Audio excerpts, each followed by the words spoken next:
Yeah, he did. He did a great job.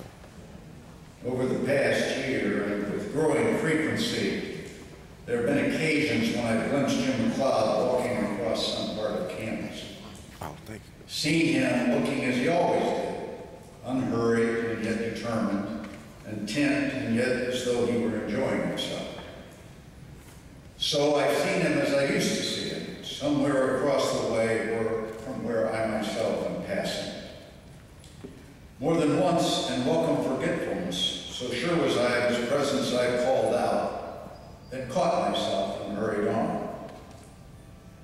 Most often I catch sight of Jim in that brief space between the southwest corner of Olin Library and the spire of Grand Chapel. That dramatic intersection of the intellectual and the spiritual, which seems a natural place to look for Jim McLeod. In those few yards of sidewalk, I see him momentarily uninterrupted by the passers-by who always greeted Jim, then waited for a smile of recognition and personal words of acknowledgement. The encounter was, is, always a pleasure. Here in this wilderness of conflicting interests, of competing egos, of fine distinctions and sometimes silly divisions, he walked with a self-possession that reassures us, a calm that momentarily at least distracts us from the petty preoccupations of any particular day. When I imagine I've caught sight of Jim, it is never a case of mistaken identity. I don't think I have ever mistaken anyone else for Jim McLeod. Even from a block away, the way he walked, the way he held his head, his pace were all like the man singular. It was either Jim or not Jim, never someone like Jim.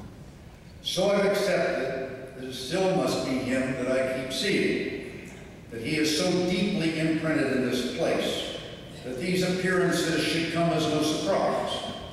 That is why they are so reassuring.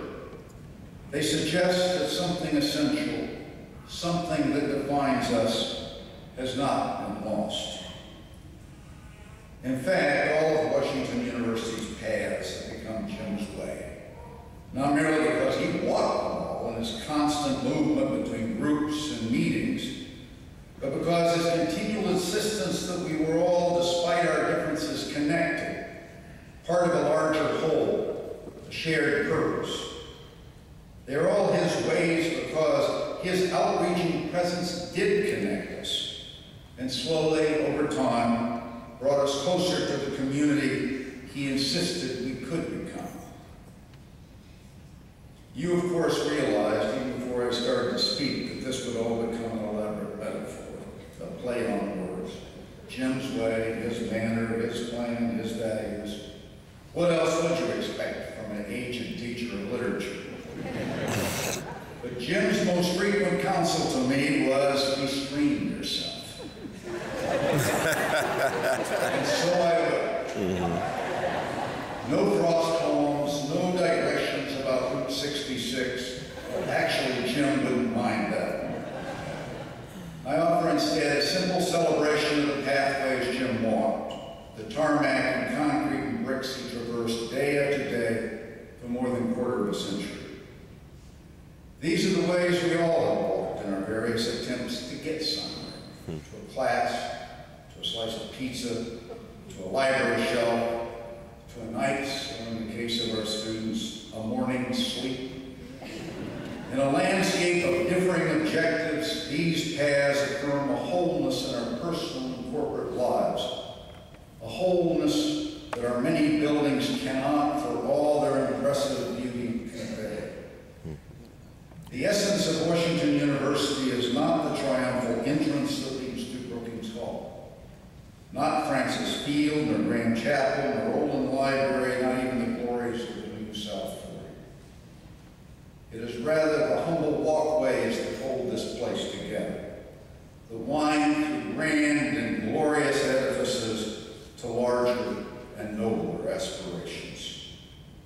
Today, we acknowledge the meaning of these paths when, rather than casting their image in bronze or printing it on a commemorative plate, we pay them the highest tribute available to us, the clearest evidence that we understand their meaning and importance.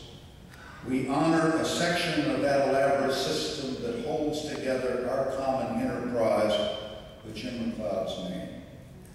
In this act, we affirm our intention to continue to walk Jim McLeod's way. It is a way on which all things converge, a way on which Washington